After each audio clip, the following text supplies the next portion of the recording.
Now, to those growing tensions between France and Russia. The Russian President, Vladimir Putin, is planning to visit Paris later this month, but it's not clear if the French President, François Hollande, will actually meet with him.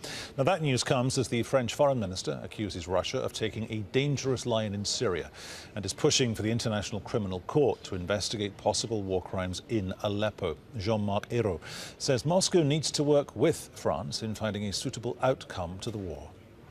Russia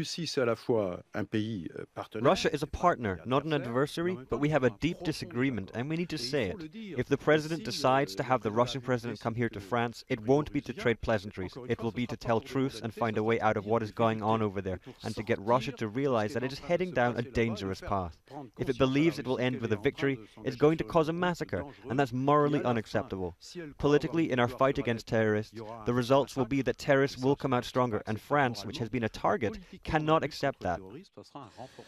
We'll talk to our correspondent in Moscow in just a moment. That's Rory Challenge there on the left of your screen. First to Paris, and our correspondent there, Natasha Butler. Natasha, why are the French prevaricating in this way when it comes to this meeting?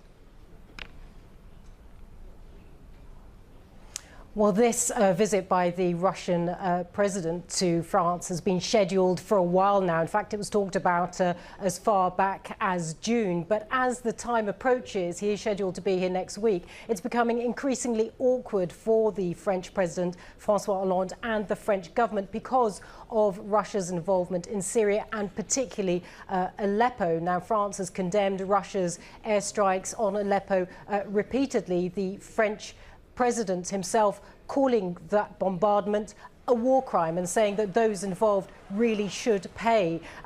Added to that, on Saturday, we had Russia blocking France's UN draft resolution calling for an end to those bombardments. So you can really see that right now there are very high tensions between France and between Russia. So this really isn't the kind of atmosphere in which you can imagine the French president and Russian president meeting on civil terms. Now, what the French foreign minister's been trying to say is he's been trying to put a positive spin on it, saying that if the Russian president does come, because Vladimir Putin is supposed to also be opening an Orthodox church here in Paris, if he does come, perhaps if the French president decides he wants to meet him, then the two could perhaps have constructive discussions, some frank conversations on topics of not just Syria, but even issues like Ukraine. Natasha, thanks very much. Rory Challenge is in Moscow for us here on the News Hour. Rory, is this potentially turning into a source of embarrassment for Mr. Putin?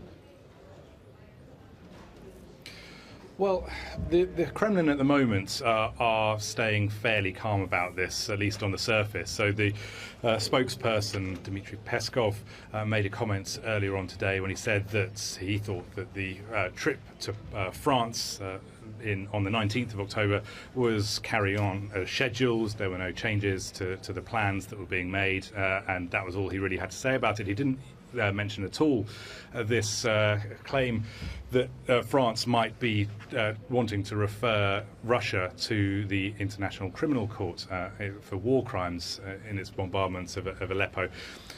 But I think maybe behind curtains, behind closed doors, this will be starting to worry the Kremlin for quite a specific reason, really, because remember back to before the Syria intervention took place, Russia was essentially in a kind of pariah state position regarding what it had done in Ukraine. And many people, many analysts looked at the Syria intervention as a way for Mr. Putin to get back into a strong negotiating position with other world leaders to essentially get them talking to him again.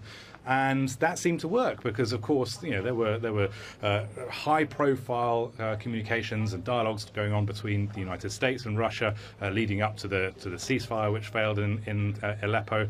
Now it seems like that is all falling apart once more, and there is a growing number of nations in the world who are uniting in opposition to Russia and what it's doing. Rory, thank you very much.